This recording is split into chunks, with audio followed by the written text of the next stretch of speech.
Hallo julle, ek wil graag 'n getuienis lewer oor die goedheid en die grootheid van ons Vader en sommer net hoe hy elke individu raak sien en betrokke is in ons lewe. My dogtertjie Lily het gekwalifiseer vir die Suid-Afrikaanse kampioenskappe vir akrobatiese gimnastiek. En die kompetisie was in Oktober in Gauteng en ons moes vlieg van Kaapstad na Gauteng toe. So ek het die kaartjies geboek. My kaartjie is wonderbewonder betaal deur vriende.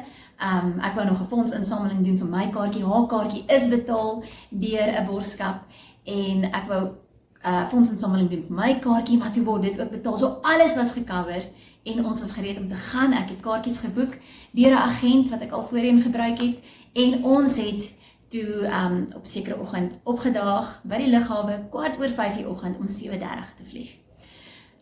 5:30 het ons gaan staan om in te check by ons lugredery SemAir en dis toe dat hulle ons glad nie op die stelsel kry nie. En ek haal toe my kaartjie uit, dis nie 'n probleem nie, ek het mos alles geprint en ek wys toe vir die vrou dat hier is my kaartjies en sy wys toe vir my uit dat ons kaartjies is verkeerdelik geboek van Gauteng af Kaapstad toe. Maar ons woon in Kaapstad en moet in Gauteng uitkom. En dat so koue te oor my gespoel, want wat nou? Sy het toe net gesê, gaan net na SemAir se ticket office toe en gaan kyk of hulle plek het op die volgende vlug van Kaapstad Johannesburg toe. Dit gaan doen, eers in die ry gestaan daar, want daar's klomp ander mense wat probeer kaartjies kry. En toe sê sy vir my, nee, no ma'am, sorry. All the flights are fully booked for the whole day. En sy sê toe die enigste manier hoe ons 'n kaartjie gaan kry, is as daar 'n kansellasie is. Of as daar iemand is wat nie opdaag nie. Ek dink die iemand wat nie opdaag nie, is baie skaars, want ek vra vir haar, hoe moontlik is dit? Sy sê, dit gebeur nie sommer nie, mense daag op vir hulle vlugte. En daar's tot op daardie stadium geen kansellasies nie. Maar ons kan weer terugkom en later probeer. Ek bel toe die agent wat op vakansie is en sy is op haar sisteme toe op soek na ander vlugte van my. Maar daar's geen vlugte die heel dag beskikbaar op daardie lughawe nie. So ons het toe gaan sit en is toe dat ek vir Lily sê, okay sussie, ons gaan nou moet bid, want hierdie is absoluut buite my beheer. Dit is buite my hande.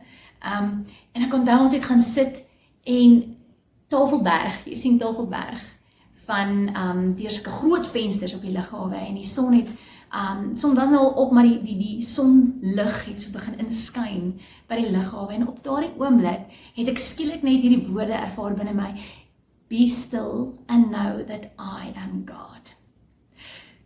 So ek het diep asem gehaal. Ek het my ouers laat weet, ek het hulle meer as 'n jaar laas gesien, so hulle was op pad Pretoria toe om ons daar te kom ontmoet om na Lily se kompetisie te kyk. Sy moet die middag 2 uur in Pretoria wees, want hulle neem daardie middag deel. Sy is in 'n groepie van 2 ander dogtertjies, hulle is 3 in 'n groepie, so daai maats kan nie deelneem indien sy nie daar is nie. Ek laat weet hulle en hulle begin bid. Ek laat weet nog ander vriendinne en die almal bid. En daar's een ding wat uitgekom het, ek onthou my sussie het nog vir my gesê, Jesus was nie betyds vir Lazarus nie. En dis toe dat ek onthou, dat indien hy betyds was, sou hy net betyds gewees het vir 'n genesing. Maar hier daag hy laat op, en hy is betyds vir 'n, soos die Engels sê, resurrection. En is baie groter. So ek het vasgehou aan al hierdie klein goedjies, maar dit was moeilik. My hart het wild geklop, want ons moet nou wag en hoop vir 'n kansellasie. So ek het weer teruggegaan na SemAir toe. Die vrou het net gesê, nee, jammer, niks nie, maar ek kan by ander lugrederye gaan hoor. En is toe dat ek begin my rondes doen het. Ek is van die een ticket booth na die ander ticket booth, Lyft en SafAir en almal, om te hoor, is daar vlugte beskikbaar. Maar daar was niks nie. En op 'n stadium toe sê een vrou vir my, hierdie is 'n baie slegte dag om nie 'n vlug te hê nie, mevrou, of om jou vlug te verpas, of om te hê wat jy het, verkeerde vlug. Want dis die laaste naweek, voordat die skool weer begin, so almal wat in die Kaap vakansie gehou het, is op pad terug Gauteng toe. Daar is kompetisies, gimnastiek en stoei in Gauteng, so mense vlieg vir dit. En dan is daar ook 'n reuse konsert in Johannesburg van 'n Amerikaanse rapper, wat daardie Saterdag in Johannesburg is. So baie jong mense vlieg en daar is nie 'n vlug beskikbaar op die lughawe nie. So ek het geweet, hierdie gaan 'n wonderwerk vat. En op 'n stadium, soos wat ek my rondes doen, ek kon sien baie van hulle is bietjie geïrriteerd omdat ek gereeld terugkom. En naderhand het ek my storie vertel en gesê, hierdie is my dogtertjie. Ons het 'n gimnastiek SA's kompetisie vandag. Sy moet 2 in Pretoria wees. Ons agent het die vlugte verkeerd geboek. Dis hoekom ons 'n vlug moet kry. En ek kon sien hoe hulle harte versag en sê dis reg, jy kan weer kom uitvind oor kansellasies of mense wat nie opgedaag het nie. En op 'n stadium, soos wat die tyd aangaan, dit nie makliker geword nie. Soos wat die tyd aangaan, op 'n stadium toe vra ek vir Lily, so, Sissie, wat gaan ons glo? Wat gaan ons glo van ons vader? Indien hierdie nie vir ons uitwerk nie. Gaan ons wees soos Daniel en sy 3 vriende wat gesê het, o koning, ons God kan ons red. Maar indien hy dit nie doen nie, gaan ons steeds nie buig voor jou beeld nie. Gaan ons dit glo? Of gaan ons glo dat God net nie omgee nie en net nie betrokke is nie? Hoe het jy gevoel deur dit alles met die wat ons nie 'n vlug gekry het nie? Wel, ek het geweet God het ons tot dusver so ver gebring met ons kaartjies wat alles geboek is en betaal is en ek wat nou in hierdie spannetjie is en ek het geweet hoekom hier stop. Ons is nou klaar uitgesort en deur dit alles het God vir alles voorsien. So baie voorsien en hoekom nou hier sal stop. So ek het geweet dit is u wil. Maar ek het geglo dat ons op 'n vliegtuig sou kom en ek het gedink aan my ander partners wat deel van ons groepie was. Ek het gedink aan hulle is almal daarso en nou hulle moet ook dans en hulle het al klaar gevlieg en maar ek het geglo dat ons gaan vlieg. Ja, dat ons plek sal kry. Ja, so toe ek vir haar nou vra oor Daniel en sy 3 vriende, toe sê sy, ja mamma, ek weet God is goed en hy kan dit doen. Maar ek dink aan my maats wat reeds daar vir my wag, want die implikasie van dit was baie groot. Hulle het ook baie geld betaal. Hulle wag vir ons en kan nie deelneem indien ons nie daar is nie. So ek het omgegaan, gereeld gaan hoor of daar mense is wat nie opgedaag het nie. Op 'n stadium was die vroutjie by Lyft. Ek dink sy het die meeste genade getoon en gesê, kom ons boek julle vir die 10 uur vlug. 8:45 kan julle kom uitvind, ons sisteme maak dan oop, dan kan ons sien, is daar mense wat nie opgedaag het nie. En indien daar plek is, dan eers boek jy kaartjies, jy betaal en ons kan julle op daai vlug kry. Ons het 8:45 gegaan en daar was niks beskikbaar nie. En toe moes ons wag, sy boek ons toe vir die 11 uur vlug en ons moes wag vir 10:15 om uit te vind. En dit was die laaste vlug. Die 11 uur vlug was die laaste een wat ons kon kry om betyds te wees in Pretoria. Daarna was dit te laat. So ek en Lily het gaan sit en gesê, joh, Sissie, nou moet ons bid. Ons bid nog heel oggend, maar ons moet nou ekstra net intap en net met hom praat en net vertrou. En terwyl ek daar sit op 'n stadium moet ek net vir Vader gesê, vergewe my ongeloof. Want dit raak vir my moeiliker om te glo. In die begin het ek nog geglo, maar hier is dit nou, en dit is daai ding van, weer eens op die laaste nippertjie. Hoekom moet God altyd wag tot op die laaste nippertjie? Hier is die laaste vlug wat ons kan vat. En in hierdie uur, indien daar nie 'n vlug is nie, is dit verby. 10:15 toe staan ons daar by Lyft. En toe kon ek sien, hierdie is nou al swaar op Lily. Die ons wag toe nou al 5-6 ure daar op die lughawe. En loop heeltyd rond, gaan soek vir vlugte en word heeltyd voor neergesê, daar's niks nie. En hier begin die trane oor haar wange rol. En ek het haar net so vasgehou en gesê, weer eens, Vader, vergewe my ongeloof. Jy wat die see oopgemaak het vir die Israeliete. Jy is by magte om vir ons 'n pad oop te maak. Nou, jy is by magte om hierdie te kan doen. Ek kan niks doen nie. Ek surrender net weer hierdie aan U, sodat sy kan gaan deelneem vandag. So 9:15 staan ek voor die vrou en sê, anything ma'am? En sy kyk en sy sê, there's 2 spaces for you. En ons het nie eens geweet of ons langs mekaar gaan sit nie, maar dit het nie saak gemaak nie, daar was 2 plekke beskikbaar vir my, en ek het vir Lily geroep, en ek moes toe geld uithaal, om kaartjie te koop ten duurste, om in Pretoria te kom, en ons het kaartjies gekoop, en ons het toe begin hardloop. Ek het my tas gaan incheck, toe moes ons hardloop vir die boarding gates, want ons 40 minute oor voordat hierdie vliegtuig opstyg.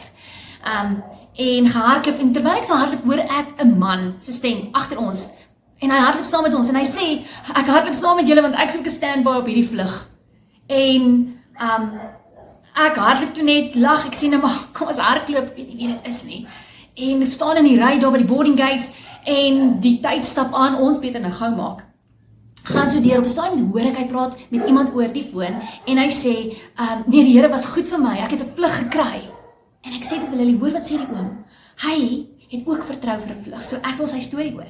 En is toe dat ek vir hom omdraai en hom sê, hoekom het jy jou vlug verpas? En hy sê toe, nee, sy Uber het hom nie betyds kom oplaai vanoggend nie, en hom te laat by die lughawe afgelaai, en so het hy sy vlug verpas. En ons studeer die boarding gates, ons gehardloop, heeltyd. Klim op die bus, en daar ry ons, en eers toe ons sit op daardie vlug, glad nie ons airline toe nie, dis 'n ander airline, en kon ek asemhaal. En Lily het by die venster gesit, ek het so in die middel gesit, en daar was nog 'n sitplek langs my oop, so ons het plek langs mekaar ook gekry, wat 'n wonderwerk was. En hier hoor ek weer dieselfde stem, en hy sê, hier's ek weer. En is dieselfde man, hy seker in so sy middel 50s, en hier sit hy sy handbagasie in, en hy skuif hier langs my in.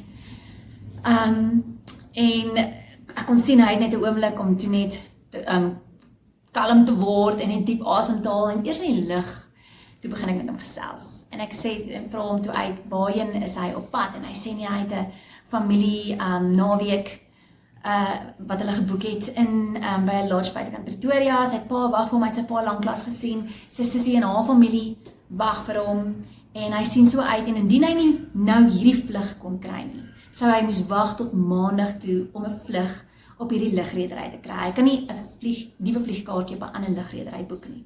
So hy sou moes wag tot maandag toe, so hy is so dankbaar. Hulle het vir hom gesê, daar's nie 'n manier dat hy 'n vlug gaan kry vandag nie, dis alles vol. So hy kan nie glo hy het 'n vlug gekry, of 'n sitplek op hierdie vlug gekry nie. En ek sê vir hom nou, waar woon hy? Nee, hy woon in Natal, hy gaan Woensdag vlieg hy terug Natal toe. Ek sê nou, waar kom jy vandaan, of hoekom was jy in die Kaap? En hy stuur dat hy vir my sê, hy het vanoggend uit 'n mental health hospitaal uitgeboek, nadat sy 2 weke om is.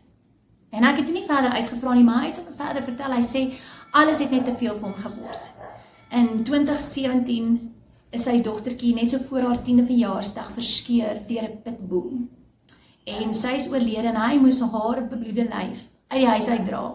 En hy sê, alles het net so, hy het net in mekaar gesak. Kort daarna het hy sy werk verloor, en toe tref COVID, sy ma is oorlede, hy verloor sy huis, en die ma van die dogtertjie is weg, het in dwelms verval, en sy lewe het net in mekaar gestort.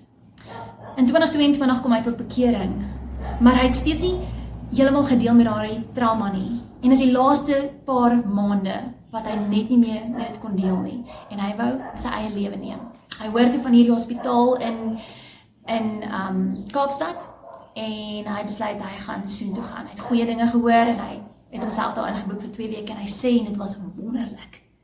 Dit was asof die Here hom daar kom ontmoet het, want daar het hy mense gestuur, wat teen protokol optree, sielkundiges en counselors, en hom met die Bybel gehelp het, toe hulle hoor hy's 'n Christen, en saam met hom bid, en saam met hom hierdie pad stap. En in 2 weke se tyd het dit gevoel of hy net so nuwe krag kry, nuwe lewe kry om aan te gaan.